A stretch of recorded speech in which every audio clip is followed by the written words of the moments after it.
Urano es una sentencia de muerte disfrazada de destino. Imagínate esto, estás atado a un asiento dentro de una nave espacial del tamaño aproximado de un piso en la ciudad. Las paredes se cierran a tu alrededor. El aire huele a oxígeno reciclado y a metal. Una pequeña ventanilla te permite ver las estrellas y, por ahora, la bola azul de la Tierra, que se va haciendo cada vez más pequeña. Ves cómo se hace más pequeña cada día, luego, cada semana, después, cada mes. Finalmente, tras más de un año de viaje, deja de parecer un planeta por completo, se convierte en un pálido punto azul. Luego se difumina entre el campo de estrellas lejanas, indistinguible de cualquier otro punto de luz. La Tierra. Cada persona a la que has amado, cada árbol, cada océano, cada bocanada de aire libre, reducida a un solo píxel en el vacío, y aún te quedan muchos años por delante. Te diriges a Urano, el séptimo planeta desde el Sol, uno de los mundos más lejanos de nuestro sistema solar. Un gigante helado a casi 3.000 millones de kilómetros de la Tierra. Un mundo sin suelo donde pisar, sin aire que respirar, con temperaturas que te congelarían la sangre en segundos y vientos tan fuertes que podrían destrozar un edificio reforzado como si fuera papel de seda. Para cuando llegues, si es que llegas, ya no serás la misma persona que partió. Tus huesos serán frágiles como la tiza. Tu corazón se habrá marchitado dentro de tu pecho.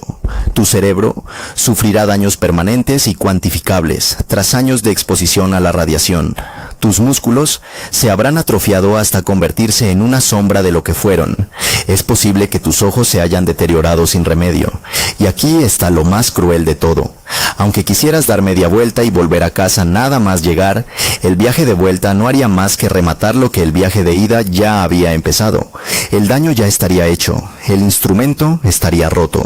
Esto no es ciencia ficción. Se trata de la realidad documentada, revisada por expertos y verificada clínicamente de los efectos que los vuelos espaciales tripulados tienen sobre el cuerpo humano.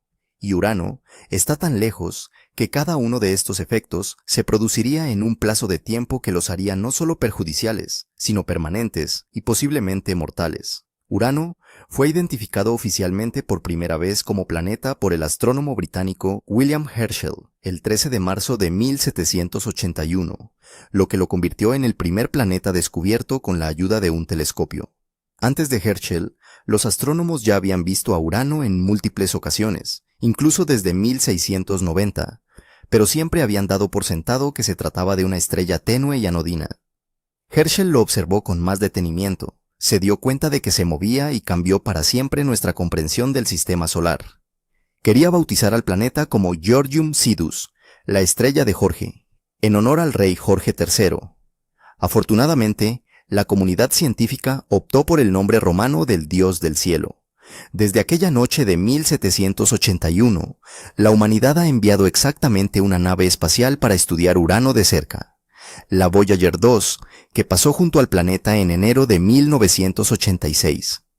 Todo lo que sabemos sobre este mundo lejano, sus anillos, sus 27 lunas conocidas, su extraño campo magnético, su frío sin precedentes, proviene principalmente de 6 horas de datos recopilados durante un único sobrevuelo hace casi 4 décadas. 6 horas. Eso es todo. Hemos dedicado más horas en total a estudiar rocas en la Antártida que al séptimo planeta de nuestro sistema solar. Y si quieres entender por qué es así, ¿por qué Urano sigue siendo un planeta tan inexplorado y misterioso? La respuesta es aterradoramente sencilla. Llegar hasta allí con seres humanos a bordo sería una misión suicida. No en el sentido dramático de las explosiones de Hollywood, sino en el sentido lento, agonizante, celular e irreversible. El tipo de muerte que no llega con una explosión, sino con un deterioro largo y silencioso que te lleva a llegar a tu destino ya completamente devastado. Empecemos por el principio. Hablemos de lo lejos que está realmente Urano, porque la mayoría de la gente, cuando oye miles de millones de kilómetros, su cerebro pasa por alto discretamente esa cifra sin procesarla realmente. Urano orbita alrededor del Sol a una distancia media de aproximadamente 2.870 millones de kilómetros. Deja que ese número cale por un momento, no millones, miles de millones. 2.870 millones de kilómetros. A modo de comparación, Marte. el planeta del que hablamos constantemente como el próximo gran destino de la humanidad, objetivo de docenas de misiones y objeto de inversiones y planes por valor de billones de dólares, se encuentra en su punto más cercano a la Tierra, a unos 55 millones de kilómetros de distancia. Cuando Marte se encuentra en su punto más alejado de la Tierra, en el lado opuesto del Sol, esa distancia aumenta hasta unos 401 millones de kilómetros. Incluso en su punto más lejano, Marte sigue siendo una fracción de la distancia que nos separa de Urano. Urano, en su punto más cercano, se encuentra a aproximadamente 2.570 millones de kilómetros de la Tierra. Eso es casi 47 veces más lejos de lo que Marte llega hasta estar de nosotros. Para verlo de otra manera, la luz, lo más rápido del universo, que viaja a 299.792 kilómetros por segundo, tarda aproximadamente 8 minutos y 20 segundos en recorrer la distancia entre el Sol y la Tierra. La luz del Sol tarda más de 2 horas y 40 minutos en llegar a Urano. Una señal de radio, que también viaja a la velocidad de la luz, tarda el mismo tiempo. Si estuvieras orbitando Urano y enviaras un mensaje al control de la misión en la Tierra diciendo, «Tenemos un problema», esperarías 2 horas y 40 minutos a que llegara la señal. Entonces, el control de la misión deliberaría, formularía una respuesta y la enviaría de vuelta. Otras 2 horas y 40 minutos, tu tiempo total de espera para una comunicación bidireccional, más de 5 horas. En una emergencia, ese retraso no es un inconveniente, es catastrófico. Significa que, a todos los efectos reales y prácticos, estás completamente solo. Ahora piensa en el viaje. Cuando la Voyager 2 fue lanzada en agosto de 1977, la NASA aprovechó una alineación planetaria extraordinariamente poco frecuente. Una disposición geométrica de los planetas exteriores, que se produce aproximadamente una vez cada 175 años. Esto permitió a los ingenieros diseñar una trayectoria que utilizaba la gravedad de Júpiter y Saturno a modo de tirachinas cósmicos, lanzando la sonda hacia el espacio a velocidades que nunca habría podido alcanzar por sus propios medios. Con toda esa ayuda gravitatoria, la Voyager 2, una sonda ligera y no tripulada sin sistemas de soporte vital, sin comida, sin agua, sin equipo médico y sin seres humanos, tardó aún así 8 años y 5 meses en llegar a Urano. 8 años y 5 meses. Para una sonda, aprovechando la asistencia gravitatoria de varios planetas. Una misión tripulada a Urano sería radicalmente diferente en todos los aspectos que importan. No basta con ampliar la Voyager 2 y meter gente dentro. Una nave espacial tripulada es exponencialmente más pesada porque debe llevar todo lo necesario para mantener con vida a los seres humanos durante todo el viaje. Sistemas de generación y reciclaje de oxígeno, filtros de dióxido de carbono, filtración y reciclaje de agua, años de comida, no paquetes liofilizados para un fin de semana de acampada, sino un suministro calórico y nutricional realmente suficiente para varios tripulantes durante una década o más, equipo médico, incluyendo capacidad quirúrgica para emergencias, recursos de apoyo psicológico, hardware de comunicación, blindaje contra la radiación, que es extraordinariamente pesado, combustible para correcciones de rumbo, inserción orbital y, si te atreves a soñar con un viaje de vuelta, suficiente propulsante para el viaje de regreso. Piezas de repuesto para todos los sistemas críticos, porque no se puede llamar a un técnico a 2.600 millones de kilómetros de la ferretería más cercana. Toda esa masa implica una aceleración más lenta, y una aceleración más lenta implica tiempos de viaje más largos. Las estimaciones realistas actuales para una misión tripulada a Urano, utilizando la mejor tecnología de propulsión que podamos construir de forma plausible o que podamos esperar desarrollar en las próximas décadas, sitúan la duración del viaje de ida entre 12 y 15 años. Algunas estimaciones más pesimistas apuntan a un tiempo aún mayor, de 12 a 15 años, solo de ida. Piensa en lo que eso significa en términos humanos. Si hoy salieras de la Tierra a los 30 años, joven, sano, en plena forma física, el mejor candidato a astronauta que se pueda imaginar, llegarías a Urano cuando tuvieras entre 42 y 45 años. Habrías pasado más de una década dentro de un contenedor metálico del tamaño aproximado de un apartamento espacioso. No habrías salido al aire libre, no habrías respirado aire sin filtrar, no habrías sentido la lluvia, ni el viento, ni el calor de la luz del sol en tu piel. No habrías tenido una conversación espontánea, sin supervisión y privada. Habrías visto crecer a tus hijos a través de mensajes de vídeo retrasados. Habrías asistido a funerales a través de grabaciones, días después de que tuvieran lugar. Habrías vivido cumpleaños, fiestas, aniversarios y crisis personales completamente solo en el vacío.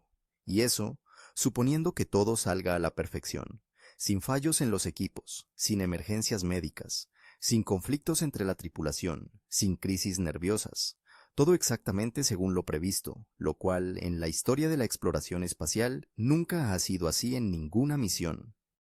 La crisis del Apolo 13, la explosión que estuvo a punto de acabar con la vida de 3 astronautas en 1970 y que solo se resolvió gracias a una combinación de ingenio improvisado y una suerte extraordinaria, se produjo durante una misión que debía durar 8 días, y los astronautas nunca estuvieron a más de 400.000 kilómetros de casa.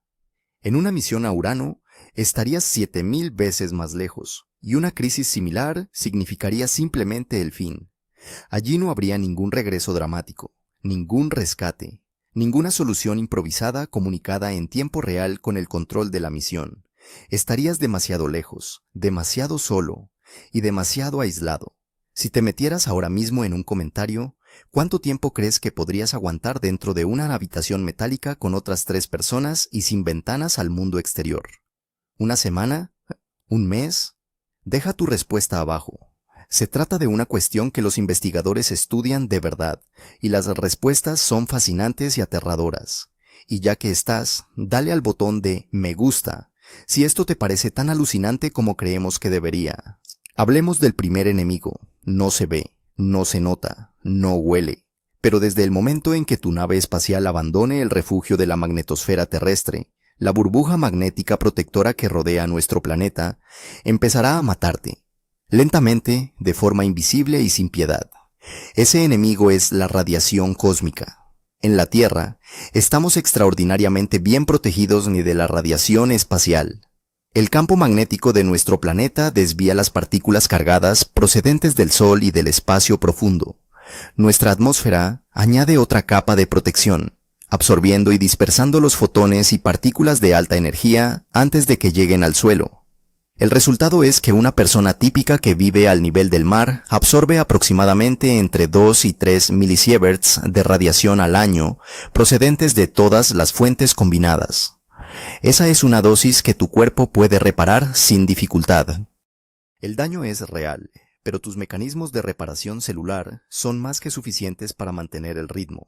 En la Estación Espacial Internacional, que orbita a una altitud de unos 400 kilómetros, los astronautas se encuentran parcialmente fuera de la atmósfera, pero siguen estando parcialmente dentro de la magnetosfera terrestre.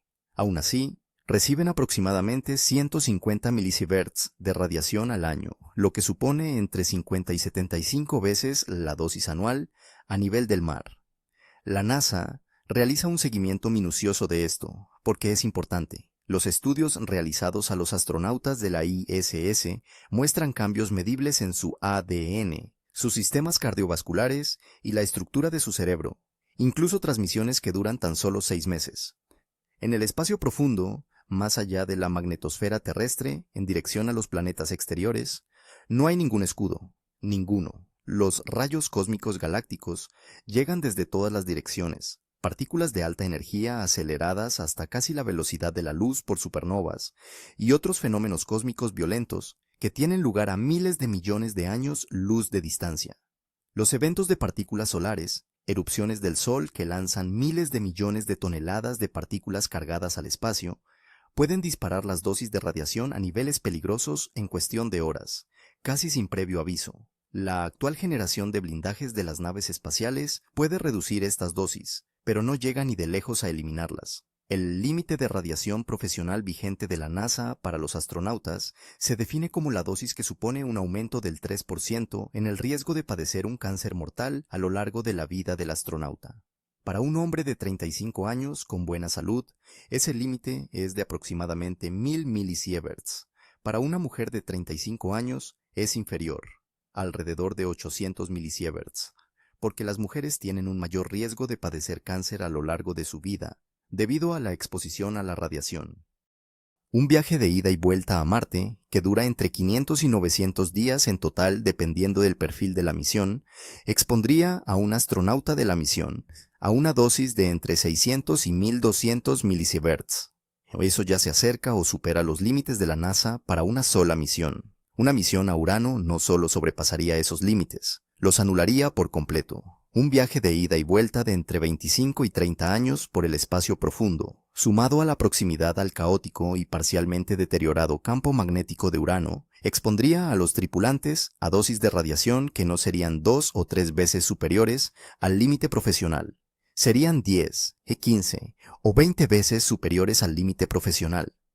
No estamos hablando de un riesgo de cáncer ligeramente elevado que se pueda gestionar y controlar.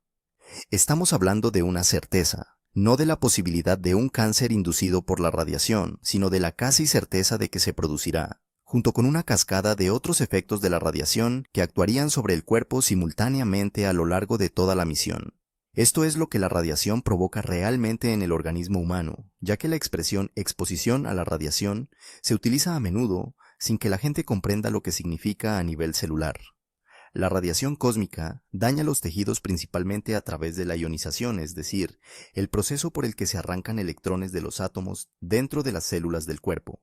Esta ionización rompe enlaces químicos, y uno de los más importantes que rompe es la estructura de doble hélice del ADN. Las células sufren daños en el ADN con frecuencia, por la luz ultravioleta, por la radiación natural de fondo, por simples errores metabólicos, y el cuerpo cuenta con sofisticados mecanismos de reparación molecular para subsanar la mayor parte de ellos. Pero esos mecanismos de reparación tienen sus límites. Cuando el daño en el ADN se produce más rápido de lo que se puede reparar, o cuando se produce de formas demasiado complejas para que los sistemas de reparación puedan gestionarlas con precisión, se producen mutaciones. Algunas mutaciones son inofensivas, otras provocan cáncer. Algunas hacen que las células mueran, otras hacen que las células se comporten de forma incorrecta, lo que, con el paso de los años, se agrava y deriva en una enfermedad sistémica. La radiación también daña directamente los vasos sanguíneos, provocando que se vuelvan rígidos e inflamados, un proceso que acelera drásticamente el envejecimiento cardiovascular. Estudios publicados en la revista Nature en 2018, basados en datos de los astronautas del Apolo que volaron a la Luna, revelaron que los hombres que habían viajado más allá de la magnetosfera terrestre, los únicos seres humanos que lo han hecho jamás, fallecieron por enfermedades cardiovasculares a tasas aproximadamente entre 4 y 5 veces superiores a las de los astronautas que solo habían volado en órbita terrestre baja o permanecido en tierra. El tamaño de la muestra era pequeño, pero la señal era contundente y las investigaciones posteriores han respaldado firmemente la conclusión de que la exposición a la radiación del espacio profundo causa daños cardiovasculares duraderos. La radiación también atraviesa la barrera hematoencefálica y daña el tejido neural. Estudios realizados con astronautas que regresaban de misiones a la Estación Espacial Internacional, ISS, han documentado cambios en la estructura de la materia blanca, una redistribución de los fluidos alrededor del cerebro y un deterioro cuantificable de determinadas funciones cognitivas. Un artículo publicado en 2022 en la revista Frontiers in Aging Neuroscience reveló que, tras misiones de 6 meses, los astronautas mostraban deterioro cognitivo en áreas relacionadas con la multitarea, la orientación espacial y la velocidad de procesamiento, y que, aunque algunas de estas funciones se recuperaban tras el regreso a la Tierra, otras parecían persistir. En una misión de 12 a 15 años en el espacio profundo, con dosis de radiación de magnitudes superiores a las de una estancia en la ISS, esos deterioros no serían temporales, serían permanentes y progresivos. Además, la radiación ataca al sistema inmunitario al dañar la médula ósea, el tejido responsable de producir células sanguíneas e inmunitarias. La supresión de la médula ósea provocada por la exposición a la radiación se traduce en una disminución de los glóbulos blancos, una mayor vulnerabilidad a las infecciones y una capacidad reducida para combatir incluso a los patógenos más comunes. Un astronauta en una misión de varios años a Urano no solo se encontraría en un entorno estéril tratando de evitar los gérmenes, tendría un sistema inmunitario que se debilitaría progresivamente, lo que haría que incluso los organismos ya presentes en la nave espacial, las bacterias y los hongos, que inevitablemente colonizan los entornos humanos, resultaran cada vez más peligrosos. He aquí el motivo por el que esto es más que una simple lista de riesgos. Se trata de una reacción en cadena, La radiación daña los vasos sanguíneos, lo que dificulta el suministro de oxígeno y nutrientes a los tejidos de todo el cuerpo. Esto, a su vez, dificulta la reparación de cualquier otro tipo de daño, lo que significa que la pérdida ósea, la atrofia muscular y el deterioro cognitivo se aceleran más rápidamente de lo que lo harían solo por la ingravidez. Cada problema agrava a los demás. El cuerpo es un sistema y la radiación altera ese sistema en su nivel más fundamental. ¿Crees que la tecnología actual de protección contra la radiación podría llegar a ser lo suficientemente eficaz como para hacer posible este viaje? Cuéntanoslo en los comentarios. El debate entre los científicos espaciales es realmente fascinante. Y si este vídeo te está dando una idea de lo serio que es el reto, dale a me gusta. Así nos dirás que quieres más contenido de este tipo, que profundiza en el tema. Mientras la radiación ataca silenciosamente tu ADN y tu sistema cardiovascular, algo igualmente destructivo está afectando a tus huesos y músculos, y esta amenaza en concreto es totalmente independiente de la radiación. Es simplemente el resultado de vivir sin gravedad durante un tiempo suficientemente prolongado. Tu esqueleto existe porque vives en un planeta que te atrae hacia sí con una fuerza constante de 9,8 metros por segundo al cuadrado. Cada vez que te levantas, cruzas una habitación, subes unas escaleras o simplemente mantienes la cabeza erguida, estás sometiendo a tus huesos a una tensión mecánica. Esa tensión es la señal que utiliza tu cuerpo para determinar cuánta masa ósea debe mantener. Si eliminas la tensión, es decir, la gravedad, la señal desaparece. Tu cuerpo, que es extraordinariamente eficiente y detesta malgastar energía en cualquier cosa que perciba como innecesaria, comienza a descomponer el hueso más rápido de lo que lo forma. Los astronautas de la Estación Espacial Internacional, que hacen ejercicio durante 2 horas al día con equipos de resistencia especializados diseñados específicamente para simular la carga sobre los huesos y los músculos, siguen perdiendo entre un 1% y un 2% de su masa ósea al mes en las zonas más vulnerables, la parte inferior de la columna vertebral, la cadera y el fémur. Tras 6 meses en órbita, su densidad ósea en esas zonas ha disminuido entre un 6% y un 12%. Se trata de un nivel de pérdida ósea comparable al deterioro relacionado con la edad que sufre una persona mayor a lo largo de décadas, comprimido en medio año. Gracias a una fisioterapia y una rehabilitación intensivas una vez de vuelta en la Tierra, la mayoría de los astronautas recuperan gran parte de esa densidad ósea entre 1 y 3 años después de su misión, pero no todos. Algunos nunca vuelven a su estado inicial previo al vuelo. Los estudios sobre astronautas que han participado en múltiples misiones de larga duración muestran déficits acumulativos que persisten durante años o pueden ser permanentes. Y lo que es más importante, los protocolos de ejercicio utilizados en la ISS, 2 horas diarias en un equipo de resistencia, ya representan el límite máximo de lo que los astronautas pueden mantener de forma realista. Son agotadores, requieren un equipo que ocupa mucho espacio y tiene un peso considerable. Y a pesar de todo ese esfuerzo, la pérdida ósea sigue produciéndose. Ahora imagina eso en un viaje de entre 12 y 15 años a Urano. Las cifras son implacables. Incluso haciendo ejercicio, incluso tomando medicamentos para la densidad ósea, incluso aplicando todas las estrategias de mitigación de las que disponemos, la pérdida ósea progresiva a lo largo de 15 años en ingravidez dejaría el esqueleto de un tripulante gravemente comprometido. Sus fémures, los huesos más fuertes del cuerpo humano, quedarían plagados de porosidad. Sus vértebras correrían un riesgo extremo de fractura. Su pelvis, sus costillas, su clavícula.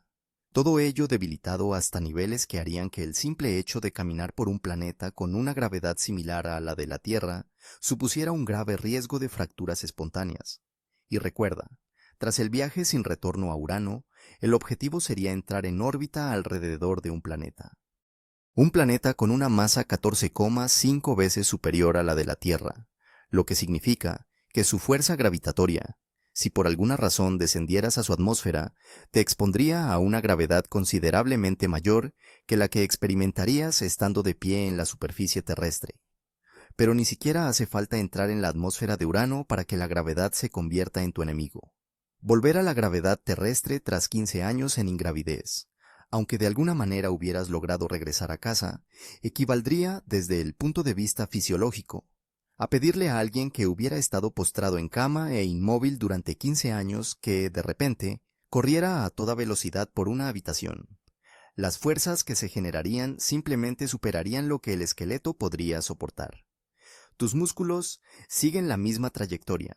En condiciones de ingravidez, sin el esfuerzo constante y de baja intensidad que supone mantenerte erguido, caminar y soportar tu propio peso, el tejido muscular se degrada más rápido de lo que se regenera. Las piernas, los cuádriceps, los isquiotibiales, las pantorrillas y los músculos de la zona lumbar son las que más sufren, ya que en la Tierra soportan la carga más continua de la gravedad. Sin esa carga, comienzan a atrofiarse en cuestión de días. El protocolo de ejercicio de la ISS ralentiza este proceso pero no lo detiene. Tras 15 años, incluso con ejercicio diario, la musculatura de la parte inferior del cuerpo de un tripulante se vería gravemente afectada. El corazón merece un párrafo aparte, ya que lo que le ocurre es uno de los efectos fisiológicos más contrarios a lo que cabría esperar y más inquietantes de los vuelos espaciales de larga duración. El corazón es un músculo, no en sentido figurado, es literalmente una bomba formada por tejido muscular. En la Tierra, tiene que trabajar contra la gravedad para impulsar la sangre desde la parte inferior del cuerpo hasta el cerebro. Ese esfuerzo continuo, la carga constante, mantiene la masa y la capacidad de bombeo del corazón. En condiciones de ingravidez, la sangre ya no se acumula en las piernas, sino que se redistribuye hacia la parte superior del cuerpo y la cabeza. El corazón percibe esto como un aumento del volumen sanguíneo y responde expulsando líquido. El volumen sanguíneo disminuye. El sistema cardiovascular se reestructura para adaptarse a un entorno sin gravedad.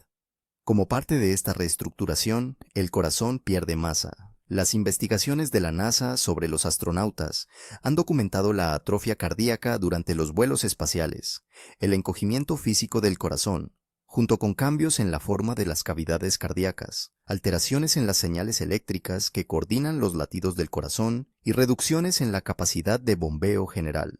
Un estudio de 2023 publicado en la revista sobre Scott Kelly, quien pasó un tiempo récord de 340 días consecutivos en la Estación Espacial Internacional, ISS, reveló que su corazón había adquirido una forma más esférica, un cambio asociado a una menor eficiencia, y que algunos de estos cambios estructurales persistieron durante meses tras su regreso. Al cabo de entre 12 y 15 años, el corazón no solo se habría adaptado a la ingravidez, esta lo habría transformado de forma radical. Sería un corazón diseñado para el vacío, eficiente a la hora de hacer circular la sangre en un entorno de baja gravedad, pero potencialmente incapaz de generar el caudal sostenido necesario para mantener una presión arterial adecuada y la irrigación cerebral en un planeta con una gravedad significativa.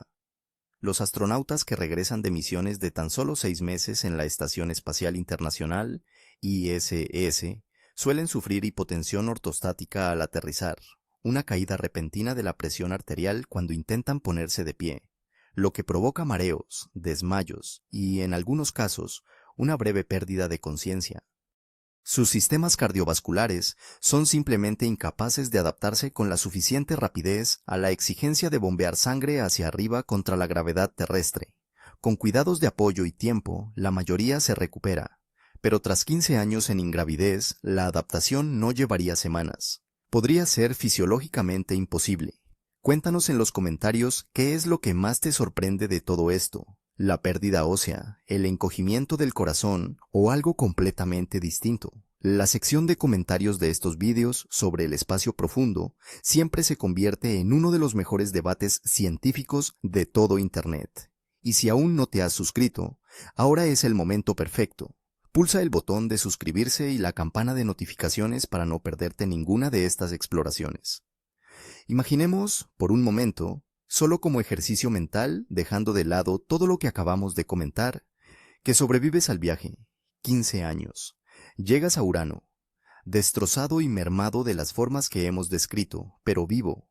¿Qué te espera? No un mundo, una trampa. Urano se clasifica como un gigante helado, lo cual resulta un poco engañoso, ya que la palabra hielo evoca imágenes de agua congelada, del tipo sobre el que, en teoría, se podría caminar.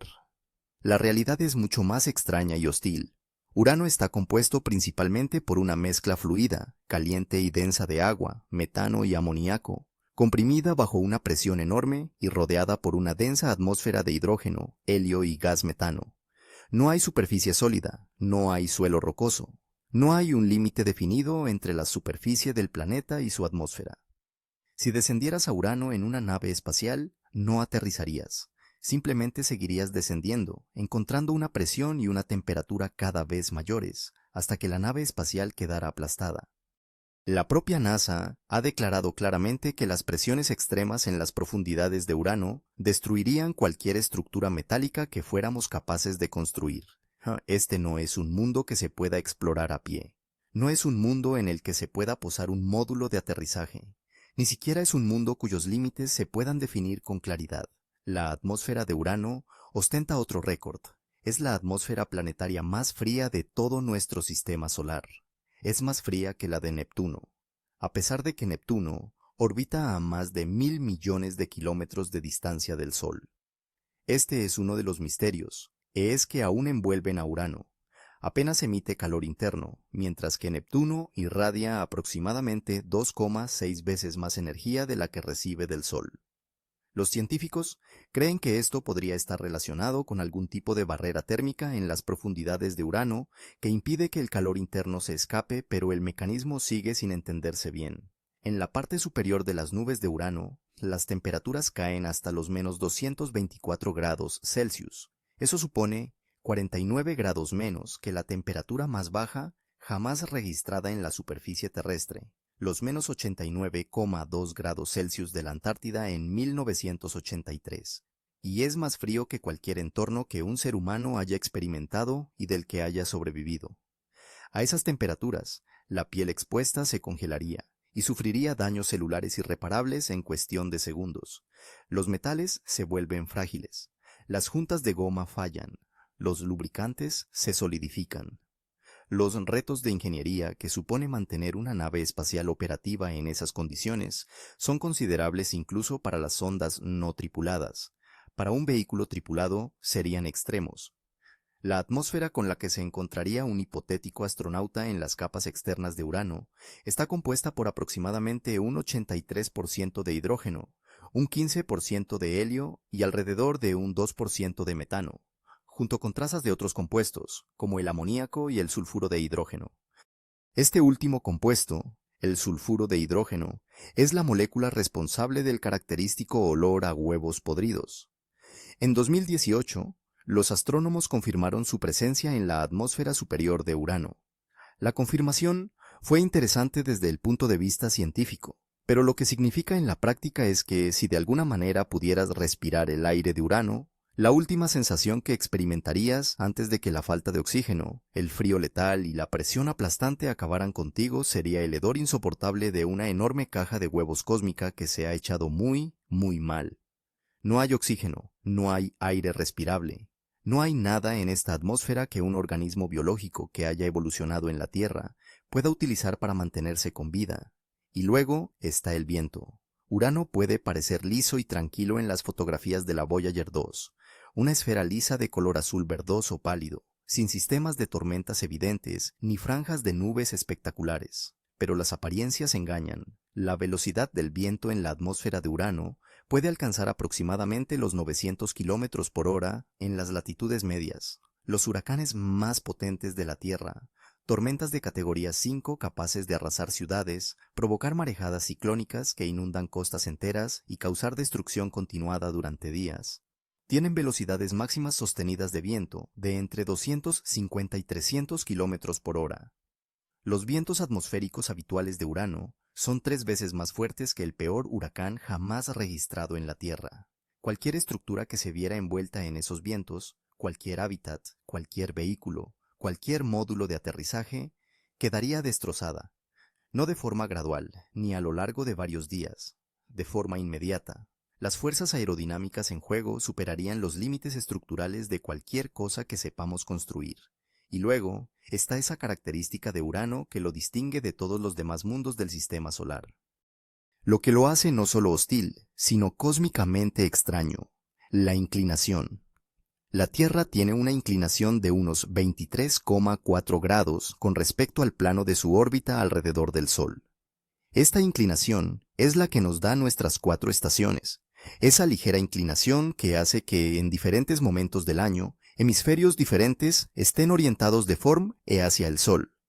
Marte tiene una inclinación similar, de unos 25 grados. Saturno tiene una inclinación de 26,7 grados. Júpiter, de 3,1 grados. Todas ellas son variaciones de un tema ya conocido. Urano tiene una inclinación de 97,77 grados. No es solo que esté inclinado. En realidad, está prácticamente tumbado de lado, girando alrededor del Sol como una bola de bolos que rueda por el suelo. Los científicos creen que esta inclinación axial extrema fue causada por uno o más impactos masivos durante la formación temprana del sistema solar. Colisiones con objetos aproximadamente del tamaño de la Tierra que hicieron girar a Urano completamente de lado. Algunas investigaciones recientes sugieren que podrían haber sido necesarios dos impactos separados para lograr esta orientación, ya que un solo golpe tan extremo habría despojado al planeta de su actual sistema lunar. Sea lo que ocurrió, dejó a Urano en una configuración que no se parece a nada más en el sistema solar. Las consecuencias para las estaciones no se parecen a nada de lo que hay en la Tierra. Un año uraniano, una órbita completa de Urano alrededor del Sol, dura 84 años terrestres. Debido a la extrema inclinación del eje, a medida que Urano recorre su órbita, cada polo pasa 42 años terrestres, apuntando casi directamente hacia el Sol, seguidos de otros 42 años, apuntando casi directamente en dirección opuesta, sumido en una oscuridad permanente. No hay un ciclo estacional suave. No hay un acortamiento y alargamiento gradual de los días.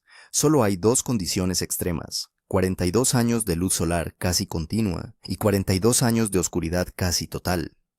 Las implicaciones para cualquier hipotética presencia humana en Urano o en sus lunas son profundas. Si te encontraras en las regiones polares o cerca de ellas durante la mitad oscura del ciclo, no recibirías energía solar durante 4 décadas. La energía solar sería inútil. Los efectos psicológicos de 42 años sin luz solar están francamente más allá de lo que nuestra investigación actual sobre el trastorno afectivo estacional o la psicología de la noche polar puede abordar, porque ningún ser humano ha experimentado jamás más de unos pocos meses de oscuridad continua, y eso ya provoca un grave deterioro psicológico en una parte significativa de las personas expuestas a ella. Si te encontraras en la región polar iluminada, vivirías 42 años de luz solar ininterrumpida, un sol que nunca se pone, nunca sale, sino que permanece en un ángulo fijo en el cielo década tras década. Esto desorientaría los ritmos circadianos, perjudicaría el sueño y resultaría profundamente ajeno a la biología de cualquier organismo que haya evolucionado bajo un patrón cíclico de día y noche. Si esperabas que el campo magnético de Urano pudiera ofrecerte alguna protección contra la radiación, del mismo modo que la magnetosfera de la Tierra nos protege del viento solar y de los rayos cósmicos, prepárate para llevarte una decepción. En la Tierra, nuestro campo magnético se genera por el flujo de hierro fundido en el núcleo externo del planeta y se alinea aproximadamente con el eje de rotación terrestre. El polo norte magnético se encuentra cerca del polo norte geográfico. Esta geometría crea un escudo protector coherente, estable y mayoritariamente simétrico alrededor del planeta. Las partículas cargadas procedentes del Sol se desvían alrededor de la burbuja magnética de la Tierra, la magnetosfera, en lugar de bombardear la superficie del planeta. El campo magnético de Urano rompe todas las reglas. El eje magnético está inclinado aproximadamente 59 grados con respecto al eje de rotación del planeta, mucho más desalineado que el de cualquier otro planeta. Y eso ni siquiera es lo más extraño. El campo magnético no se origina en el centro de Urano, como ocurre con el de la Tierra. Está desplazado del centro en aproximadamente un tercio del radio del planeta, desplazado hacia un lado del mismo. El resultado es un campo magnético desequilibrado y asimétrico que no se parece en nada a una magnetosfera planetaria convencional. La intensidad del campo varía enormemente de una región a otra, desde tan solo 0,1 Gauss en algunas zonas hasta 1,1 Gauss en otras. A modo de comparación, el campo de la Tierra tiene una media de unos 0,5 Gauss en la superficie, relativamente uniforme y constante. Urano no ofrece tal consistencia. Dependiendo de en qué parte del sistema te encontraras, la protección magnética que recibirías podría ser una fracción de la normal en la Tierra, o podría ser mayor, pero sin ninguna forma fiable de predecir cuál de las dos. Aún más preocupante, el análisis de los datos de la Voyager 2 reexaminados por los investigadores en un artículo publicado en 2020 en Nature Astronomy, reveló que la magnetosfera de Urano entra en contacto con el viento solar una vez cada día uraniano, a cada 17 horas, debido a la extrema desalineación entre los ejes magnético y rotacional. Esta conexión abre, en esencia, una vía para que las partículas del viento solar se introduzcan directamente en el sistema, eludiendo el efecto protector del campo magnético. La magnetosfera oscila entre una configuración relativamente cerrada y protectora y otra abierta y permeable en un ciclo diario. El sobrevuelo de la Voyager 2 también pudo haber captado a Urano durante un periodo anómalo, unas condiciones que, según estiman los investigadores, se dan solo en aproximadamente el 4% de las ocasiones, lo que hizo que el entorno estuviera aún más perturbado de lo habitual. Lo que esto significa en la práctica para una misión tripulada. No se podría confiar en el campo magnético de Urano como protección contra la radiación. No solo es insuficiente en general, sino que se abre y se cierra, siguiendo un ciclo que no se puede predecir por completo, lo que permite que ráfagas de partículas solares penetren en el sistema durante la fase de apertura. Se necesitaría que el blindaje de la nave espacial hiciera el trabajo que el campo del planeta no puede hacer, y como ya hemos comentado, ese blindaje puede reducir, pero nunca eliminar, la dosis de radiación a lo largo de una misión de 15 años. Este es también un buen momento para pensar en las 27 lunas conocidas de Urano, mundos como Titania, Oberón, Miranda, Ariel y Umbriel. Se trata de objetos fascinantes por derecho propio. Miranda, en particular, tiene una superficie que parece haber sido destrozada y recomponida por alguna catástrofe antigua, con acantilados cuya altura eclipsa cualquier cosa en la Tierra.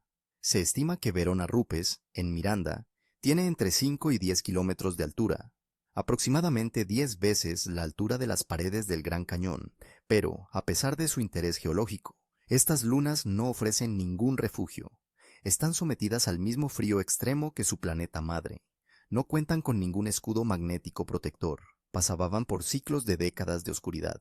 Su gravedad es una mínima fracción de la de la Tierra, lo que significa que cualquier presencia humana a largo plazo allí se enfrentaría a todos los problemas de ingravidez que ya hemos comentado.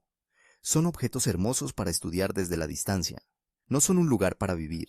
Comparte este vídeo con alguien que piense que deberíamos irnos a otro planeta cada vez que algo vaya mal en la Tierra. Porque los detalles de lo que realmente hay ahí fuera suelen cambiar el rumbo de la conversación en un santiamén. Y déjanos un comentario para contarnos, ¿qué luna de Urano te parece más interesante desde el punto de vista científico? Leemos de todos y cada uno de los comentarios. Hemos estado analizando los riesgos de una misión a Urano como si se tratara de elementos independientes en una lista. En realidad no actúan de forma aislada, interactúan entre sí, se potencian mutuamente, generan cadenas de fallos que son mucho más peligrosas que cualquier riesgo considerado por separado. Piensa en esta cadena de efectos de la siguiente manera. La radiación daña los vasos sanguíneos. Los vasos sanguíneos dañados son menos eficaces a la hora de transportar oxígeno y nutrientes a todos los tejidos del cuerpo. Los tejidos privados de oxígeno se recuperan más lentamente de todo tipo de daños, incluidos los microtraumatismos del ejercicio, la reparación celular de la remodelación ósea y el mantenimiento del tejido neural. Por lo tanto, la radiación no solo daña directamente los huesos, los músculos y el cerebro. También afecta a la capacidad del cuerpo para reparar el daño causado por la ingravidez y todos los demás factores de estrés de los vuelos espaciales. Al mismo tiempo, la radiación daña la médula ósea. La médula ósea produce glóbulos rojos, las células que transportan el oxígeno por el torrente sanguíneo. Una función reducida de la médula ósea implica una menor producción de glóbulos rojos, lo que se traduce en una menor capacidad de transporte de oxígeno, por lo que llega menos oxígeno a todos los tejidos del cuerpo. La radiación también debilita el sistema inmunitario al reducir la producción de glóbulos blancos. Un miembro de la tripulación de una misión a Urano vería cómo su sistema inmunitario se debilita progresivamente a lo largo del viaje, no a causa de una enfermedad o infección concreta, sino por el efecto acumulativo de años de daño en la médula ósea. Y aquí es donde la cosa se pone realmente aterradora. El interior de las naves espaciales no es estéril. No es posible mantenerlo estéril durante años de ocupación humana continua. Las bacterias y los hongos colonizan las superficies, los sistemas de filtración de aire, los sistemas de agua y cada rincón del hábitat. En circunstancias normales, el sistema inmunitario humano mantiene a raya a estos organismos, pero en una misión espacial de varios años en el espacio profundo, ocurren dos cosas simultáneamente.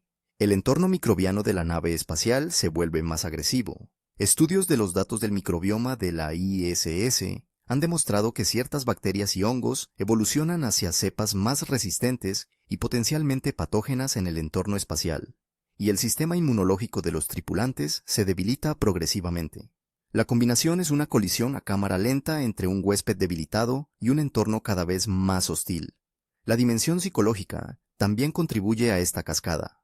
La privación del sueño, algo habitual en el espacio debido a la alteración de los ritmos circadianos, el estrés relacionado con la misión y el zumbido constante de los sistemas de soporte vital, deteriora la función inmunitaria, acelera el deterioro cognitivo, empeora la salud cardiovascular y reduce la eficacia del ejercicio y la recuperación.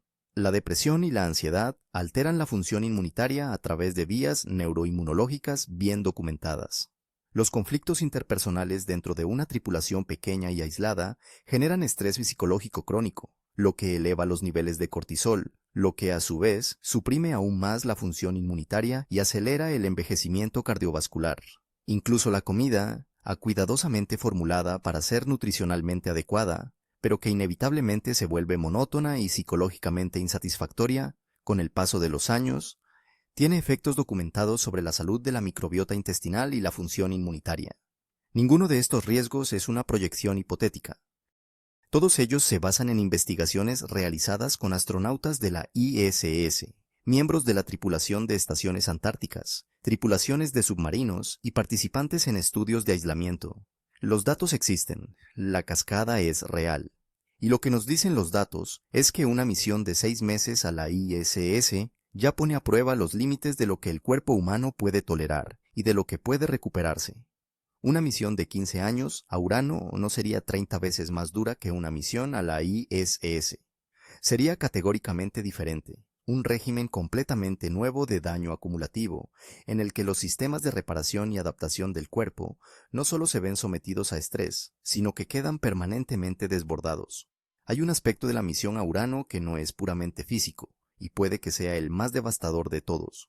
¿Cómo afecta a la mente humana pasar 15 años aislado en una caja de metal, a 3.000 millones de kilómetros de todo lo que conoces y amas? Las investigaciones sobre esta cuestión son exhaustivas, y la respuesta no es tranquilizadora.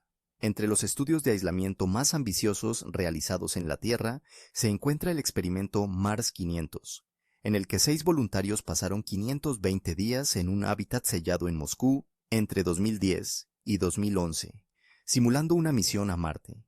No fueron a Marte, no fueron a ninguna parte, se quedaron en un edificio en Rusia, e incluso sabiendo eso, incluso sabiendo que la puerta estaba justo ahí, que la Tierra estaba justo al otro lado, que el experimento podía terminar en cualquier momento, los efectos psicológicos fueron dramáticos y significativos.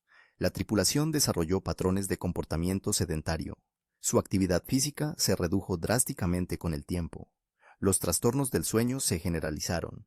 Algunos miembros de la tripulación mostraron signos de depresión clínica. El rendimiento cognitivo en pruebas estandarizadas disminuyó. Y el estrés de las dinámicas interpersonales dentro del pequeño grupo, conflictos, choques de personalidad, fallos de comunicación, se identificó sistemáticamente como uno de los retos más importantes. Y eso fueron 520 días, con una puerta que en teoría podían abrir, sabiendo perfectamente que sus familias estaban a solo unos minutos de distancia. En el caso de una misión a Urano, la situación sería incomparablemente más extrema. 15 años, sin salida, sin rescate, sin comunicación en tiempo real con nadie fuera de la nave espacial. Solo un retraso de 5 horas en la transmisión de radio, lo que convierte la conversación en correspondencia. 5 tripulantes, o cuantos fueran los que llevara la misión, encerrados juntos en un espacio que, según las investigaciones sobre vuelos espaciales de larga duración, se percibiría cada vez más agobiante con el paso de los años. La analogía con la Antártida resulta reveladora. Los investigadores de las estaciones antárticas, los lugares habitados más remotos de la Tierra, experimentan patrones de síndromes psicológicos bien documentados durante los periodos de invernada, cuando permanecen aislados durante meses en pequeños grupos sin posibilidad de evacuación. Experimentan lo que los investigadores denominan el fenómeno del tercer trimestre, una caída distintiva del estado de ánimo, la motivación y el rendimiento cognitivo que se produce aproximadamente cuando se ha transcurrido 3/4 partes del periodo de aislamiento. A medida que se acerca el final del confinamiento, pero este se percibe como algo imposiblemente lejano, desarrollan el síndrome de la mirada perdida, una mirada vacía y perdida que refleja un retraimiento psicológico. Desarrollan una mayor irritabilidad, conflictos interpersonales y un fenómeno que los investigadores denominan síndrome de hibernación, caracterizado por depresión, trastornos del sueño y deterioro cognitivo. Estos efectos se producen en plazos de meses, en personas que saben que volverán a casa. En una misión a Urano, los plazos son de años, de décadas. No hay vuelta a casa durante 15 años de ida, y 30 años si se cuenta el regreso. El fenómeno del tercer trimestre no sería un bajón manejable, sería una crisis psicológica prolongada que duraría años. El retraso de más de 24 horas en la comunicación de ida y vuelta merece una atención especial, ya que cambia de forma radical la naturaleza de la conexión humana de maneras que es fácil subestimar. En la Estación Espacial Internacional, ISS, los astronautas pueden mantener conversaciones reales en tiempo real con sus familias. Pueden hacer videollamadas. Pueden oír una voz, ver un rostro y responder en el momento. Esto tiene una enorme importancia psicológica. Es una conexión humana genuina a través del vacío del espacio. A medida que aumenta la distancia, esta conexión se degrada. Un mensaje a Marte tarda hasta 24 minutos en llegar. Se pueden intercambiar mensajes, pero la conversación en tiempo real es imposible. A Urano, el retraso unidireccional supera las 2,5 horas. Envías un mensaje a tu familia. Esperas 5 o 6 horas. Recibes una respuesta. La conversación carece de fluidez, de ritmo, de espontaneidad. Es como intercambiar cartas muy lentamente. Y a medida que la misión se prolonga durante años, la gente en casa cambia. Los niños crecen. Los padres envejecen y mueren. Las relaciones se distancian. El mundo que dejaste atrás se convierte en algo que solo conoces a través de comunicados intermitentes y retrasados, como recibir postales de una vida que ya no vives. Las investigaciones sobre el aislamiento señalan sistemáticamente que la desconexión social, la pérdida de vínculos humanos significativos con el mundo exterior, es uno de los aspectos más perjudiciales desde el punto de vista psicológico del confinamiento prolongado.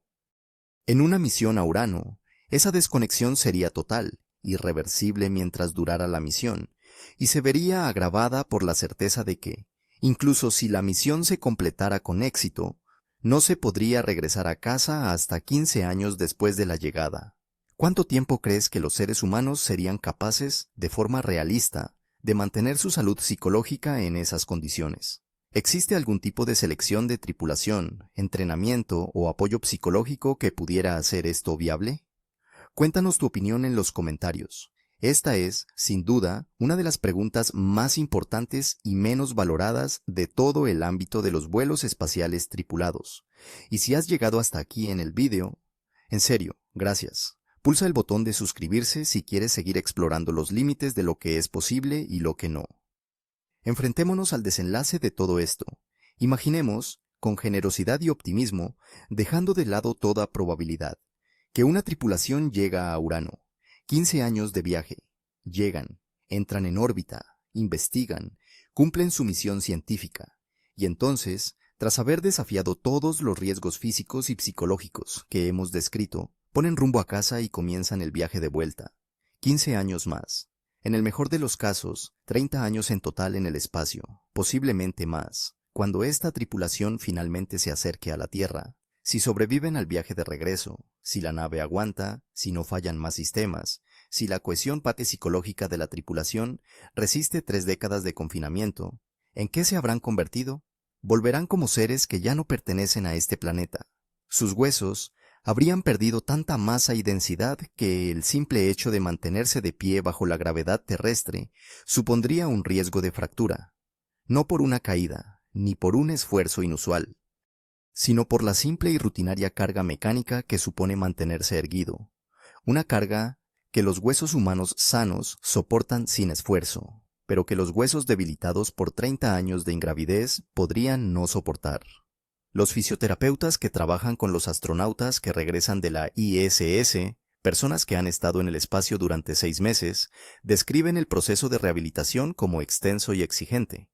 Algunos astronautas no pueden mantenerse de pie sin ayuda inmediatamente después del aterrizaje. A algunos les lleva semanas poder caminar con normalidad. Algunos nunca recuperan por completo la densidad ósea que tenían antes del vuelo. Tras 30 años, la pregunta no sería ¿cuándo podrán caminar?, sino ¿podrán caminar sin fracturarse inmediatamente algo vital? Sus corazones se habrían reestructurado para adaptarse a un entorno sin gravedad a lo largo de 3 décadas. El músculo cardíaco sería más pequeño, habría cambiado de forma y estaría calibrado para hacer circular la sangre en condiciones de ingravidez. El regreso a la gravedad impondría exigencias a este corazón reestructurado, que podría ser simplemente incapaz de satisfacer. La hipotensión ortostática, la caída de la presión arterial que provoca que los astronautas de la ISS se desmayen al intentar ponerse de pie. Sería grave, potencialmente irreversible y potencialmente mortal. El corazón que se hubiera adaptado a la ingravidez durante 30 años podría no ser capaz de generar el caudal suficiente para mantener la conciencia, y mucho menos la actividad, en el campo gravitatorio de la Tierra. Sus músculos serían una mera sombra de lo que fueron en su día. A pesar del ejercicio, y este se vuelve cada vez más difícil de mantener de forma eficaz a medida que avanza la misión y disminuye la capacidad del cuerpo para responder a él, los músculos de las piernas, la espalda y el tronco, responsables del movimiento erguido en la Tierra, estarían profundamente atrofiados. El astronauta que saliera de una nave espacial tras 30 años en ingravidez tendría la musculatura de alguien que hubiera estado completamente postrado en cama durante décadas. Caminar no solo sería difícil, requeriría un reaprendizaje total de los patrones de movimiento que el sistema nervioso había abandonado en gran medida. Sus cerebros acumularían el daño acumulado de 30 años de exposición a la radiación, cambios estructurales en la materia blanca, pérdidas en la flexibilidad cognitiva y la velocidad de procesamiento, y posibles alteraciones en la memoria y la función ejecutiva que afectarían a su calidad de vida de forma indefinida.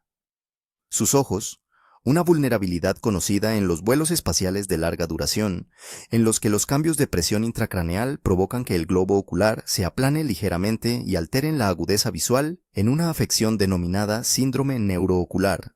Asociado a los vuelos espaciales, probablemente habrían sufrido una pérdida de visión significativa y potencialmente permanente. Sus sistemas inmunitarios, mermados por 3 décadas de daño en la médula ósea, provocado por la radiación y por la presencia constante de comunidades microbianas adaptadas en la nave espacial, se verían gravemente comprometidos.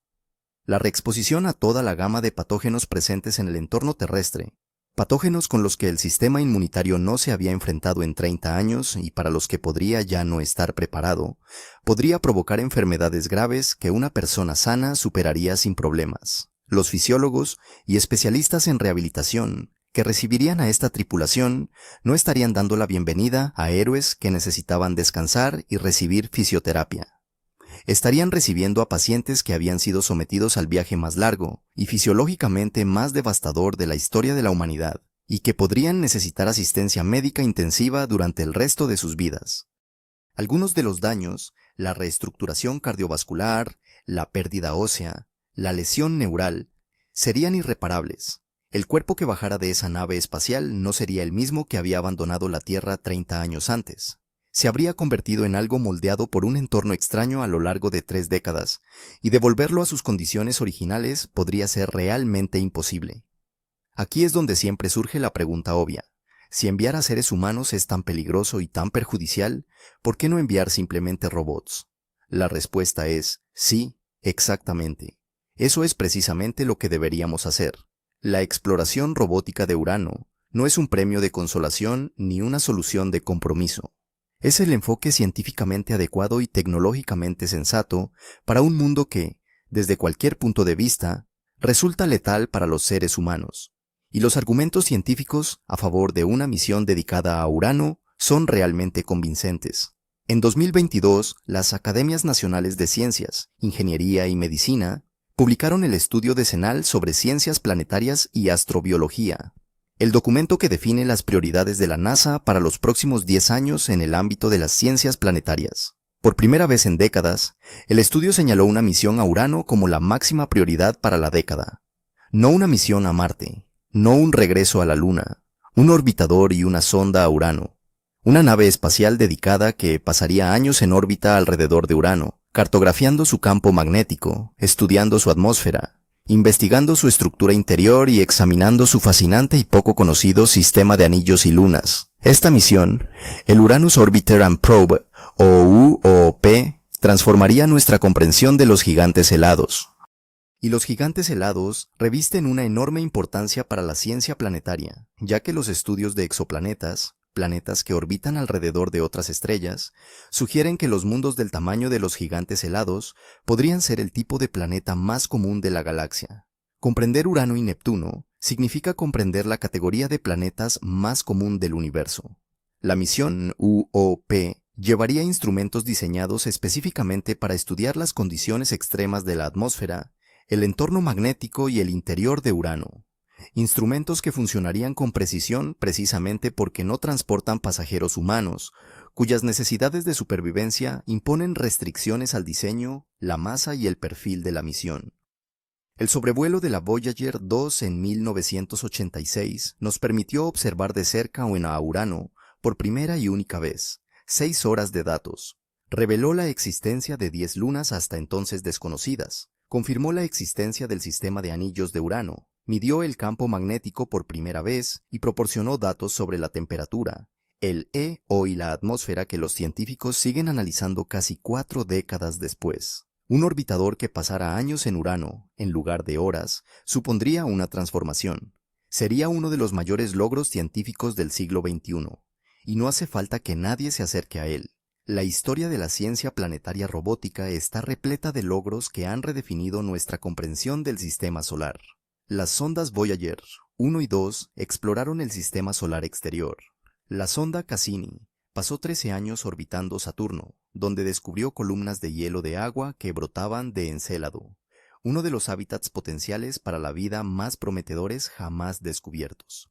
La misión Mars Science Laboratory llevó el rover Curiosity al cráter Gale en 2012 y sigue en funcionamiento hoy, más de una década después, analizando la composición química de las rocas y el suelo marcianos. Perseverance aterrizó en el cráter Jezero en 2021 y ha estado recogiendo muestras de rocas y desplegando el helicóptero Ingenuity, una máquina que logró el primer vuelo propulsado en otro planeta.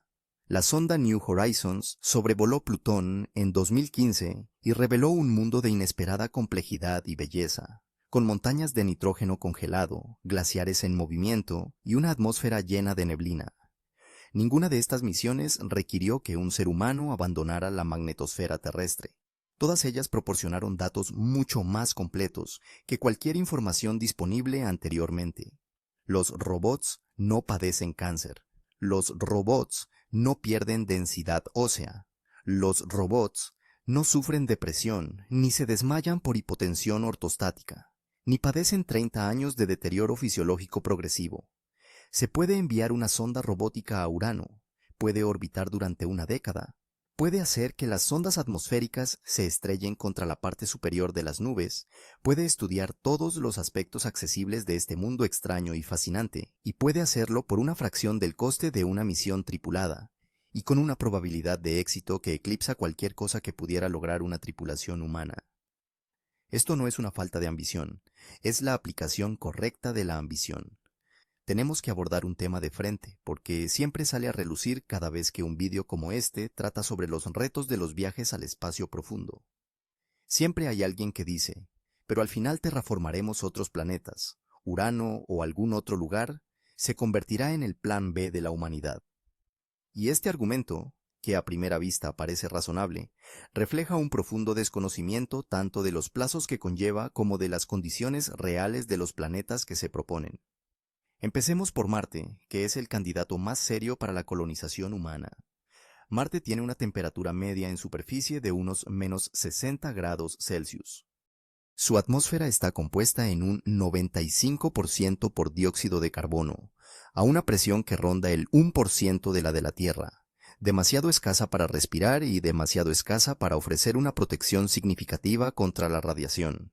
Su superficie está sometida al bombardeo de la radiación ultravioleta y los rayos cósmicos, que llegan al suelo sin apenas filtrarse. Carece de campo magnético global. El agua existe principalmente en forma de hielo en los polos y en depósitos subterráneos. Marte es un reto. En cierto modo, Marte es más accesible en comparación con los planetas exteriores, e incluso para Marte, una evaluación honesta de los plazos de terraformación, si es que es físicamente posible en un sentido realista, se extiende a miles o decenas de miles de años. Partiendo de hipótesis optimistas, Urano no entra en el mismo debate, no tiene superficie, no cuenta con agua líquida que pueda servir como base de recursos. La composición de su atmósfera y las presiones que allí se dan hacen que cualquier tipo de presencia humana en ella sea físicamente imposible con la tecnología actual. Su inclinación axial extrema genera ciclos estacionales incompatibles con la agricultura sostenible, la energía solar o cualquier sistema energético que sepamos construir. Terraformar Urano, transformarlo en un mundo habitable para la vida humana, no es un problema de ingeniería difícil. Es una imposibilidad física dentro de cualquier plazo relevante para la civilización humana. Y aquí radica el problema más profundo de la narrativa del planeta de reserva. Da por sentado que la solución a los problemas que estamos creando en la Tierra consiste en trasladarnos a otro lugar, pero cualquier destino realista de nuestro sistema solar es, en términos de magnitud, mucho menos habitable que el lugar más inhóspito de la Tierra, el desierto más árido, el valle antártico más frío, el campo volcánico más tóxico. Todos ellos son un paraíso en comparación con la superficie de Marte, por no hablar de la atmósfera de Urano. La idea de que podemos destrozar la Tierra y trasladarnos a un lugar mejor no es un plan, es una fantasía y además peligrosa, porque crea una estructura de permiso psicológico que justifica la inacción continuada en el planeta que realmente tenemos y que, de hecho, sustenta la vida humana. La energía necesaria para trasladar siquiera a una pequeña parte de la humanidad a otro mundo, los recursos necesarios para mantenerla allí, la tecnología necesaria para garantizar la supervivencia frente a la implacable hostilidad de entornos que han evolucionado durante miles de millones de años sin nosotros. Todo ello supera con creces nuestras capacidades actuales, o las que tendremos en un futuro próximo, por lo que el concepto de planeta de reserva funciona menos como un plan y más como una excusa. Explorar el espacio es valioso, comprender nuestro sistema solar es valioso, establecer una presencia en la Luna y, con el tiempo, en Marte es factible, y merece la pena por razones científicas, económicas y de la civilización a largo plazo. Pero nada de eso sustituye al cuidado del único mundo que tenemos. Solo hemos enviado una nave espacial para estudiar Urano de cerca. La Voyager 2, enero de 1986. Un sobrevuelo, 6 horas de datos. Después de eso, la Voyager 2 siguió su camino hacia el espacio interestelar, para no volver jamás, llevando consigo su disco de oro. Un mensaje en una botella arrojada al océano cósmico. Todo lo que sabemos sobre Urano lo aprendimos en esas 6 horas, además de décadas de minuciosos análisis realizados con telescopios terrestres y espaciales. Y lo que sabemos es extraordinario. Un mundo que gira de costado, un campo magnético que desafía la ciencia planetaria convencional, una atmósfera que es al mismo tiempo la más fría del sistema solar y, de forma inquietante e inexplicable, muy poco activa en cuanto a emisión de calor. 27 lunas, cada una de ellas un mundo único por derecho propio. Anillos de material oscuro y compacto, de carácter diferente a los anillos brillantes y helados de Saturno y aún poco conocidos. Urano está lleno de misterios. Es uno de los objetos más fascinantes desde el punto de vista científico de nuestro sistema solar, precisamente porque sabemos muy poco sobre él. Las preguntas que plantea son fundamentales. ¿Por qué hace tanto frío? ¿Cuál es la estructura de su interior? ¿Cómo interactúan sus extraños anillos y lunas con su caótico campo magnético? ¿Qué nos dice su composición sobre las condiciones del sistema solar primitivo cuando se formó? ¿Y qué nos dice sobre los mundos gigantes helados que parecen ser tan comunes en toda la galaxia? Estas preguntas merecen una respuesta. La curiosidad de la humanidad y su afán por comprender el universo son algunas de nuestras mejores cualidades. Fue lo que llevó a William Herschel a apuntar su telescopio hacia una estrella tenue en 1781 y darse cuenta de que se trataba de un planeta. Es lo que llevó a los ingenieros y científicos de la NASA a diseñar la Voyager 2 para aprovechar una alineación planetaria que ocurre una vez cada 175 años y enviar un pequeño disco dorado a toda velocidad hacia el sistema solar exterior. Es lo que impulsa cada misión que lanzamos, cada telescopio que construimos, cada artículo que publicamos. Pero la mejor forma de satisfacer esa curiosidad es enviar las herramientas adecuadas a los lugares adecuados. Y la herramienta adecuada para Urano no es un ser humano, moldeado por miles de millones de años de evolución en un planeta concreto, con una gravedad, una radiación y una composición química atmosférica específicas, resulta totalmente inadecuado para viajar a un mundo situado a 3.000 millones de kilómetros de distancia y sobrevivir durante 30 años en un entorno que ataca todos los sistemas del organismo de forma simultánea e irreversible. Somos producto de este planeta. No solo culturalmente, no solo emocionalmente, sino también biológica, fisiológica y celularmente. Cada hueso de tu cuerpo ha sido moldeado por la gravedad que ha ejercido su fuerza sobre tus antepasados durante 100 millones de generaciones. Cada latido de tu corazón está calibrado para impulsar la sangre hacia arriba contra esa gravedad. Cada respiración que tomas se adapta a una atmósfera con un 21% de oxígeno a 101 kilopascales. La atmósfera que la vida en la Tierra ha estado respirando y ayudando a crear durante miles de millones de años. Cada aspecto de tu biología está en sintonía con este mundo, de forma sutil, precisa e inextricable. Si se aleja a ese ser vivo de su entorno natural durante el tiempo suficiente, su equilibrio se rompe. No en sentido figurado, literalmente. Los huesos se huelgan, el corazón se encoge, el cerebro presenta lesiones, el sistema inmunológico flaquea. El cuerpo que fue creado para moverse por este mundo, para recorrer sus continentes, nadar en sus océanos, respirar su aire, se convierte en otra cosa, algo moldeado por la ingravidez, la radiación y el silencio implacable del espacio profundo, algo que ya no pertenece a este lugar. Esa transformación comenzaría el día en que salieras de la magnetosfera terrestre, continuaría durante todos los días del viaje, se aceleraría en las proximidades de Urano, y no se revertiría cuando dieras la vuelta a la nave. El daño te persigue. Es el precio de ir demasiado lejos. Urano se encuentra allá en la oscuridad y el frío, girando de lado alrededor del Sol, envuelto en su extraña luz azul verdosa, sus tormentas invisibles, su olor a huevo podrido y su campo magnético asimétrico. Guarda sus secretos no porque intente ocultarlos, sino porque el universo no lo creó para nosotros. Ningún mundo a 3.000 millones de kilómetros del Sol, sin superficie sólida y con temperaturas que congelan el metal y vientos que podrían destruir una ciudad en segundos, fue creado para nosotros. El sistema solar es vasto y asombroso, y no nos debe hospitalidad.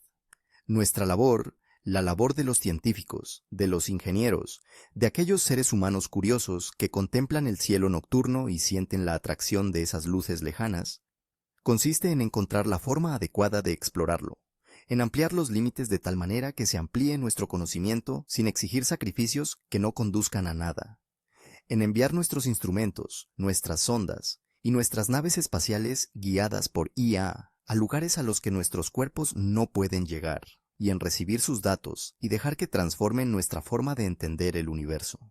El orbitador y la sonda de Urano, si se lanzan en la década de 2030 tal y como se recomienda, nos enseñarán más sobre este mundo extraño, inclinado, frío y magnéticamente caótico que todo lo que sabemos actualmente en conjunto. Lo hará sin que ningún ser humano tenga que abandonar la Tierra.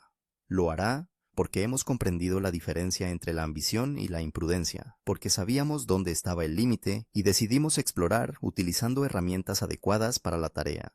Comprender los límites aporta una cierta claridad. No me refiero a los límites de la imaginación. Imagina con toda la amplitud que puedas. Tampoco a los límites de la aspiración. Aspira a comprenderlo todo, sino a los límites físicos de lo que los cuerpos formados por la Tierra pueden soportar cuando se alejan del entorno terrestre durante demasiado tiempo. Esos límites no son fracasos, son hechos. Y afrontarlos con honestidad, diseñando nuestra exploración en consecuencia, no es una retirada, es sabiduría. Urano estará esperando a nuestras sondas, mantendrá sus secretos un poco más, pero no para siempre. Y cuando por fin desvelemos esos secretos, gracias a una ciencia robótica paciente y brillante, comprenderemos el universo un poco mejor de lo que lo hacemos hoy. Y esa comprensión no nos habrá costado nada que no pudiéramos permitirnos pagar. Espero que hayas disfrutado del vídeo. Si te ha parecido fascinante, informativo o realmente alucinante, dale al botón me gusta ahora mismo. Solo te llevará 2 segundos y marcará una gran diferencia a la hora de hacer llegar este contenido a más gente a la que le encantaría. Si quieres seguir explorando los aspectos más extraordinarios, aterradores e impresionantes de nuestro universo, suscríbete al canal y activa la campana de notificaciones para no perderte ningún video nuevo. Y deja un comentario a continuación. Cuéntanos qué parte de esto te ha sorprendido más, o qué pregunta sobre Urano te gustaría que respondiera la próxima misión del orbitador. ¿Qué crees que descubrirán los científicos? Leemos todos y cada uno de los comentarios, y las conversaciones que tienen lugar en la sección de comentarios de estos vídeos de análisis en profundidad son siempre de las más inteligentes y reflexivas de la plataforma. Nos vemos en el próximo.